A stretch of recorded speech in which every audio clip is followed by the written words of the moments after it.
പാലക്കാട് ഒരു മാറ്റം എന്തായാലും ആൾക്കാർ പ്രതീക്ഷിക്കുന്നുണ്ടെങ്കിലും പിഷാരടി ജയിക്കുന്നുള്ള 100% ഉറപ്പുണ്ട്. മാമൂട്ടത്തിൻ്റെ ഈ പെണ്ണ് പ്രശ്നമായ കാരണമാണ് ഇങ്ങനെ. അതെ, ഇല്ലെങ്കിൽ അത് ക്ലിയർ ആയിരുന്നു. അത് കോൺഗ്രസ് തന്നെ ആയിരിക്കും. രാഹുൽ മാധവ് നല്ല ചെയ്താൽ തിരിച്ചു വരും. കെട്ടതാണ് ചെയ്തതെന്ന് കോടതിക്ക് ബോധ്യം വന്നാൽ, ജനങ്ങൾക്ക് ബോധ്യം വന്നാൽ തിരിച്ചു വരില്ല.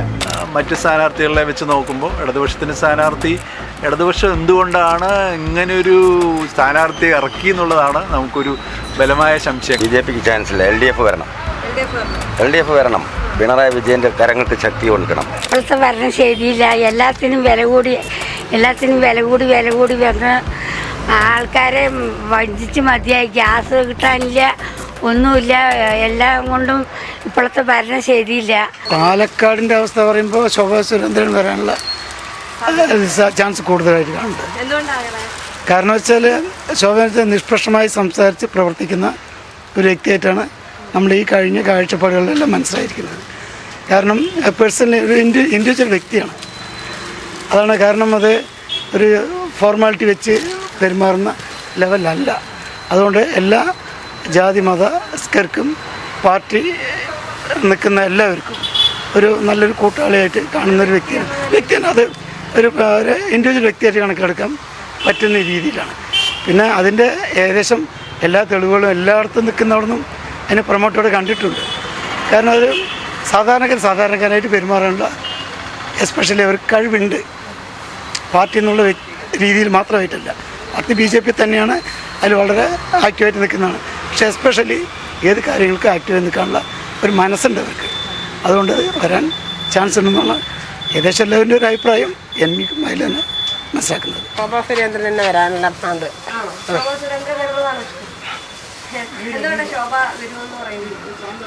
നല്ല ആക്റ്റീവായിട്ടുള്ള ആളായതുകൊണ്ടാണ് അങ്ങനെ പറയുന്നത്. നേരത്തെ രാഹുൽ മാങ്കൂട്ടത്തിലായിരുന്നു, പിന്നീട് ഒരു പ്രശ്നങ്ങളൊക്കെ വന്നു പോയി. ഇപ്പോൾ രമേശ് പിഷാരടി വരികയാണ്. അതും കുഴപ്പമില്ലാത്ത ആളാണെന്നാണ് തോന്നുന്നത്. ഇനിയിപ്പോൾ എന്താ ചെയ്യാന്നുള്ളത് അറിയില്ലല്ലോ. ശോഭാ സുരേന്ദ്രൻ എന്തായാലും വലിയ ആക്റ്റീവായിട്ടുള്ള ആളാണെന്നാണ് ഞങ്ങളുടെ അറിവില്. എന്താണെന്നുള്ളത് വിജയസാധ്യത ആക്റ്റീവായിട്ടുള്ള ആളായതുകൊണ്ട് എന്തെങ്കിലും സംഭവിക്കുന്നുള്ളത് അറിയില്ല. പാലക്കാടിനെ സംബന്ധിച്ചിടത്തോളം BJPക്ക് കിട്ടും തോന്നുന്നില്ല. കോൺഗ്രസ്സാണ് ഇവിടെ വരാറുള്ളത്. ഇപ്രാവശ്യം കോൺഗ്രസ് തന്നെ എടുക്കുന്നതാണ് 100% ഉറപ്പ്. കോൺഗ്രസ് വരുമ്പോൾ അതായത് രാഹുൽ മാങ്കൂട്ടത്തിലായിരുന്നു, പിന്നീട് രാഹുൽ മാങ്കൂട്ടത്തിൽ ചെറിയ പ്രശ്നങ്ങളൊക്കെ ആയതുകൊണ്ട് ഇപ്പോൾ രാഹുൽ മാങ്കൂട്ടത്തിന് പകരം രമേശ് പിഷാരടി നോക്കാം. അപ്പം സിനിമാ മേഖലയിൽ നിന്ന് ഒരു നടൻ ഒരു രാഷ്ട്രീയ പ്രവർത്തനത്തിലേക്ക് ഇറങ്ങുമ്പോൾ അത് ജനങ്ങൾ സ്വീകരിക്കും. അതറിയത്തില്ല, അതിനെക്കുറിച്ചൊന്നും അറിയത്തില്ല. പക്ഷേ കോൺഗ്രസ്സിനാണ് ഇവിടെ മെയിൻ ഭൂരിപക്ഷം കിട്ടത്തുള്ളത്. ഈ മണ്ഡലം ഇത് മറ്റേ ആലത്തൂർ മണ്ഡലമാണ്. ഇവിടെ എപ്പോഴും മറ്റേ മാർക്സിസ്റ്റാണ് കൂടുതലും വരാറുള്ളത്. ഇപ്രാവശ്യം എങ്ങനെയാണെന്ന് അറിയത്തില്ല. അത് ഉറപ്പ് പറയാൻ പറ്റില്ല. ഈ പ്രാവശ്യം പാലക്കാട് കട്ടയ്ക്കുള്ള മത്സരമാണ്. BJPയിൽ ശോഭാ സുരേന്ദ്രനും പിഷാരടിയും അല്ലേ നിൽക്കുന്നത്. നിയമസഭാ തെരഞ്ഞെടുപ്പൊക്കെ വരികയാണ്. ആലത്തൂർ മണ്ഡലത്തിലുള്ളതാണോ രണ്ടുപേരും? ഇവിടെ ആരായിരിക്കും വിജയിക്കുന്നത്? അറിയില്ല. ഞങ്ങൾക്ക് വിജയിക്കണിങ്ങനെ പറയുന്നുണ്ട്. അയാളെ ജയിക്കണം. ജയിക്കണമെന്ന് ആഗ്രഹം. BJP ആണോ CPM ആണോ കോൺഗ്രസ് ആണോ? VPയും ചോദൊന്നുമല്ല, ഉള്ള കാര്യം പറയല്ല. CPM വരണം. CPM വരുമോ? വരണമെന്നാണ്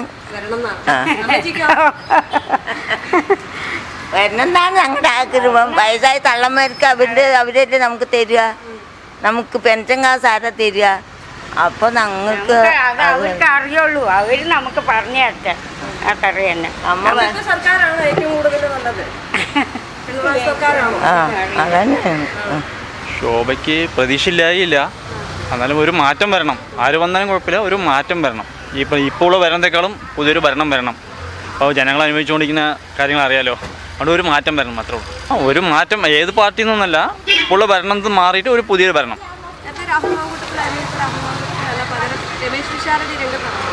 രമേശ് പിഷാരടി നല്ലൊരു വ്യക്തിയാണ്. പക്ഷേ രാഷ്ട്രീയ ഇതിൽ നോക്കുമ്പോൾ അയാളുടെ അനുഭവത്തിലൊന്നും അറിയില്ല. അനുഭവം ഇല്ലാത്തതുകൊണ്ട് അറിയില്ല. പക്ഷേ ജയിച്ചാൽ കൊള്ളാം, നന്നായി കാണാം. പാലക്കാട് ഇപ്പോൾ പറയാനായിട്ടില്ല, എല്ലാവർക്കും ഈക്വൽ ചാൻസാണ്.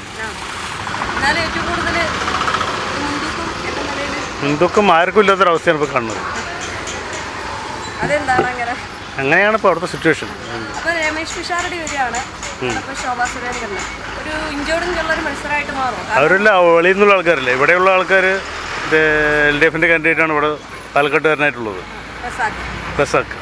അദ്ദേഹത്തിന് അതൊരു പ്ലസ് പോയിന്റ് കാണുന്നതാണ് എനിക്ക് തോന്നുന്നത്. അദ്ദേഹം വരാനുള്ള സാധ്യത കാണുന്നുണ്ട്, ഉറപ്പൊന്നും പറയാൻ പറ്റില്ല. എങ്കിലും ഒരു എല്ലാവർക്കും 3 പേർക്ക് ഈക്വൽ സാധ്യതയുണ്ട്. 3 പേരും ഒരു ഇഞ്ചോടിഞ്ച് പോരാട്ടമായിരിക്കും വലിയ ഒരു ട്വിസ്റ്റ് ആയിരിക്കും പാലക്കാട് നടക്കാൻ പോകുന്നത്. ഇതാണത്.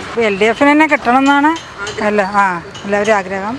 ഇനി നമുക്ക് അറിയാം ആര് കൊണ്ടുപോകുന്നുള്ളത് അറിയില്ല.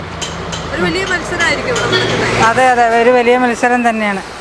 BJPക്ക് ശോഭാ സുരേന്ദ്രനെയാണ് BJP രംഗത്ത് ഇറക്കിയിരിക്കുന്നത്. അപ്പം സ്ത്രീകളെ സംബന്ധിച്ചിടത്തോളം ഒരുപാട് സ്ത്രീകൾക്ക് വേണ്ടി കാര്യങ്ങളൊക്കെ ചെയ്യുമെന്നുള്ളതൊക്കെയാണ് പറയുന്നത്. അപ്പൊ അത്തരം കാര്യങ്ങൾ ചേച്ചി നോക്കിക്കാണുകയാണെങ്കിൽ എന്ത് പറയും? എന്താ പറയുക, എന്നാലും നമ്മൾ LDF തന്നെ ചെയ്യുള്ളൂ. 10 വർഷം ഭരിച്ചിട്ട് വന്ന നമ്മുടെ മുഖ്യമന്ത്രി, അതുകൊണ്ട് LDF തന്നെ വരണം. വരണം എന്നാണ്. പിണറായി സ്നേഹിക്കുന്ന പാലക്കാടിലെ ചില ആൾക്കാർ അല്ലേ? അതെ, ആദ്യത്തെ ഒരു TM ശശിക്ക് തന്നെയാണല്ലോ ഭൂരിപക്ഷം. ശശി ശശി തന്നെ അതന്നെ. അല്ല, ഇവിടെ ഇടത് വോട്ടാണല്ലോ. ഇടത് വോട്ടാണ്. അതെ അതെ, അപ്പൊ ഈ തവണയും ഇടത് തന്നെ ഉണ്ടാവും ഉണ്ടാവാനാണ് സാധ്യത. ശോഭാ സുരേന്ദ്രനെയൊക്കെ നിർത്തി പാലക്കാട്ടിൻ്റെ അറിയില്ല, മൊത്തത്തിൽ നോക്കുവാണെങ്കിൽ അതറിയില്ല. പാലക്കാടിൻ്റെ പൾസ് എന്താണെന്ന് അറിയില്ല. ആലത്തൂർ TM ശശിക്കാണ്, ചിറ്റൂരാണെങ്കിലോ അതും അറിയില്ല. അറിയില്ല. ഒന്നും പറയാനായിട്ടില്ല, മാറി മറിഞ്ഞുകൊണ്ടിരിക്കുകയല്ലേ. ഭൂരിപക്ഷം ആരിലേക്കാണെന്നുള്ള ഇപ്പോഴത്തെ കണക്കിന് ഭൂരിപക്ഷം നോക്കുമ്പോൾ BJP വരാനാണ് സാധ്യത ഉള്ളത് മാതിരി തോന്നുന്നത്. ശോഭാ സുരേന്ദ്രൻ ജയിക്കാനുള്ള സാധ്യത. അതെ, അയാളാണിപ്പോൾ, ശോഭാ സുരേന്ദ്രനാണിപ്പോൾ നല്ല ലീഡിങ്ങിൽ നിൽക്കുന്നത്. LDFിലൊക്കെ മാറാൻ സാധ്യതയുണ്ട്. ഹോട്ടൽ അസോസിയേഷൻ ആൾ നിൽക്കുന്നില്ലേ, ഹോട്ടൽ അസോസിയേഷൻ ആൾ നിൽക്കുന്നത്, അദ്ദേഹം നിൽക്കുന്നതിന് പോയിട്ട് കുറച്ച് വോട്ടിലേക്ക് മാറാൻ സാധ്യതയുണ്ട്. ഇല്ലാന്ന് പറയുന്നില്ല, എങ്കിലും ചെറിയ തോതിൽ മാറ്റങ്ങൾ ഉണ്ടാകാം. എല്ലാത്തിനും മാറ്റങ്ങൾ വേണമല്ലോ, എപ്പോഴും മാറ്റം അനിവാര്യമാണല്ലോ. സാധ്യത അദ്ദേഹം വരാൻ സാധ്യത, എങ്കിലും ഒരു വോട്ട് ചെറിയ തോതിൽ മാറ്റങ്ങൾ വരാൻ സാധ്യതയുണ്ട്. ആര് വന്നാലും നല്ല ഭരണം കാഴ്ചവെക്കുക, അത്രയല്ല. ഇപ്പം ഉള്ള ഭരണം നല്ലതാണ്, കുഴപ്പമൊന്നുമില്ല. ഒരു മാറ്റം ആവശ്യമാണ്. അല്ല, അതെ. ആ മാറ്റത്തിന് വേണ്ടി കാത്തിരിക്കണം. മാറ്റം കിട്ടണമെന്ന് എല്ലാവർക്കും ആഗ്രഹമുള്ളത് പോലെ തന്നെയാണ് എനിക്കും. ചേട്ടാ, നിയമസഭാ തെരഞ്ഞെടുപ്പ് വരെയാണ്. പ്രാവശ്യം പാലക്കാട് ആർക്കൊക്കെ ആയിരിക്കും? പാലക്കാട് BJPനെ ഭരിക്കും. BJP ഇത് ഇത്ര ഉറപ്പ് BJP 2ാം സ്ഥാനാർത്ഥിയാണ്. ശോഭാ സുരേന്ദ്രൻ. പക്ഷേ അപ്പുറത്ത് രമേശ് പിഷാരടി എന്ന് പറയുന്ന ഒരു അയാൾ പരിചയം പോരല്ലോ എല്ലാവർക്കും. പരിചയം പോരാ, എല്ലാവർക്കും പരിചയമില്ല. കോമഡി സ്ഥാനത്ത് മാത്രമേ ഉള്ളൂ. ഒരു ഇഞ്ചോടിഞ്ചുള്ള മത്സരം കാഴ്ചവെക്കുമായിരിക്കും. ആയിരിക്കും. ഭരണമാറ്റം ആവശ്യമുണ്ടോ? എന്തിനാണ് ഏത് വന്നിട്ട് കാര്യമൊന്നുമല്ലല്ലോ. നമ്മളെ പോലെയുള്ളവർക്ക് ഏത് വന്നിട്ട് എന്ത് കാര്യം? ഇതന്നല്ലേ പണി. ചിലപ്പോൾ എന്ത് കാര്യമാവും. നിയമസഭാ തെരഞ്ഞെടുപ്പ് വരികയാണ്. വരട്ടെ. പാലക്കാട് ആർക്കൊപ്പമായിരിക്കും? പാലക്കാട് നല്ലൊരു വ്യക്തിയും നല്ലൊരു ജനങ്ങൾക്ക് എല്ലാം ചെയ്യാനുള്ള മനസ്സുണ്ടാകണം. അല്ലാതെ വെറുതെ ആരെങ്കിലും കാശ് കുറയുണ്ട് എന്ന് വന്ന് നിന്നിട്ട് അവർ ജയിച്ചെടുത്തിട്ട് സലാം പറഞ്ഞു പോണവർ പറ്റില്ല. എന്ത് ചെയ്യാൻ പറ്റും കേരളത്തിൽ? നമ്മൾ പാലക്കാട് ജില്ലയിൽ പാലക്കാടിൽ എന്തെല്ലാം ചെയ്യാൻ കിടക്കുന്നുണ്ട്, പെൻഡിങ് കിടക്കുന്നുണ്ട്. അതിനെ നേരാക്കി കൊണ്ടുവന്ന് ജനങ്ങൾക്ക് മുന്നിൽ കൊണ്ടുവന്നാൽ അതൊരു നല്ല വ്യക്തി തന്നെ ആയിരിക്കും. അത് ആര് കൊണ്ടുവന്നോ അവർ തന്നെ ആയിരിക്കും തുടർ ഭരണവും വരിക പാലക്കാട്. സാധ്യത 3 പേർക്കുണ്ട്, അതിനുള്ള 3 പേര് നിൽക്കുന്നത്. അപ്പോൾ ജനങ്ങൾ തീരുമാനിക്കുന്നത് ആര് കൊടുത്ത് ആര് ജയിപ്പിക്കണമെന്ന്. അപ്പോൾ ജയവും തോൽവിയുള്ളത് ജനങ്ങളുടെ കയ്യിലാണ്. എനിക്ക് ആര് നല്ലത് ചെയ്യണോ അവർ വരണം എന്നാണ്. വ്യക്തിയെ നോക്കേണ്ട കാര്യമില്ല. പാർട്ടിയുടെ പേരിലാണ് നിൽക്കുന്നത്.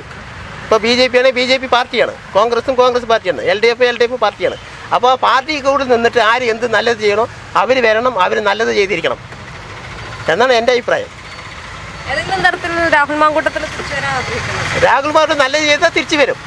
കെട്ടതാണ് ചെയ്തതെന്ന് കോടതിക്ക് ബോധ്യം വന്നാൽ, ജനങ്ങൾക്ക് ബോധ്യം വന്നാൽ തിരിച്ചു വരില്ല. നിയമസഭാ തെരഞ്ഞെടുപ്പ് വരികയാണ്. പറയൂ. പാലക്കാടിനെ സംബന്ധിച്ച് BJP തൂക്കാൻ സാധ്യതയുണ്ടോ? BJPക്ക് ചാൻസ് ഇല്ല. LDF വരണം. പിണറായി വിജയന്റെ കരങ്ങൾക്ക് ശക്തി കൊടുക്കണം, അത്രമാത്രം ആവശ്യം. കരങ്ങൾക്ക് ശക്തി കൊടുക്കണമെന്ന് പറയാൻ വേണ്ട നല്ല വികസന പ്രവർത്തനം കാഴ്ചവെച്ചിട്ടുണ്ട്. ഇനിയും വരാനുള്ള വികസന പ്രവർത്തനം മുന്നോട്ട് പോകണമെങ്കിൽ ടീം പിണറായി തന്നെ ജയിക്കണം. അതിന്റെ സന്തോഷമാണ്. സന്തോഷമാണ് 100%. കേരളം ഒരുപക്ഷെ കേരളം ഒപ്പിച്ചെടുക്കുകയാണെങ്കിൽ ഈ പ്രാവശ്യത്തെ ഭരണം പിണറായി വിജയന് തന്നെ വരാൻ സാധ്യതയുണ്ട്. 100%. 100% പിണറായി വിജയൻ വരും. ഇവിടെ LDF വരണം. ഒരു വർഷത്തിൽ 3 വർഷം 3 ഇലക്ഷൻ വന്നു. അവൻ അനാവശ്യപരമായിട്ടുള്ള ഇലക്ഷനായിരുന്നു. ഇനിയെങ്കിലും ആ ഇലക്ഷൻ വരാതെ കഴിച്ചുകൊണ്ട് ടീം LDF വരണം. തമിഴ്നാട് നല്ല ഡെവലപ്പ്, അതിനുശേഷം കേരളം. സെക്കൻഡിൽ ഫസ്റ്റ്, എഡ്യൂക്കേഷനിൽ ഫുള്ളായിട്ട് എല്ലാം ഫസ്റ്റ്. തമിഴ്നാട് സെക്കൻഡ്. പെൻഷൻ എനിക്കില്ല, എന്നാലും ഉണ്ട്. ഏട്ടനുണ്ട്, അച്ഛന്. എന്തെങ്കിലും മുടങ്ങിയിട്ടുണ്ടോ ഇതുവരെ? ആദ്യം മുടങ്ങി, അതൊക്കെ ഇപ്പം ശരിയായില്ലേ? പൈസയും കൂട്ടി. പൈസ കൂട്ടി. ഈ ഒരു സർക്കാരിന്റെ ഭരണത്തിൽ സന്തോഷമാണ്. സന്തോഷമാണ്. കുഴപ്പമില്ല, നന്നായിട്ടുണ്ട്, നല്ലത് തന്നെ. LDF തന്നെ വരണം. നിയമസഭാ തെരഞ്ഞെടുപ്പിൽ ആര് വിജയിക്കണമെന്നാണ് ആഗ്രഹം? അത് നമുക്കറിയില്ല, ആരാണെങ്കിൽ ജയിക്കട്ടെ. നിലവിലെ ഭരണം ഇഷ്ടമാണോ? ഇഷ്ടമാണ്. അപ്പൊ ആര് BJP, CPM, കോൺഗ്രസ് പെട്ടെന്ന് വെച്ചാൽ ആര് വരണമെന്നാണ്? അത് നമ്മളിപ്പോൾ പറയാൻ പറ്റില്ല, ആര് വന്നാലും കുഴപ്പമില്ല.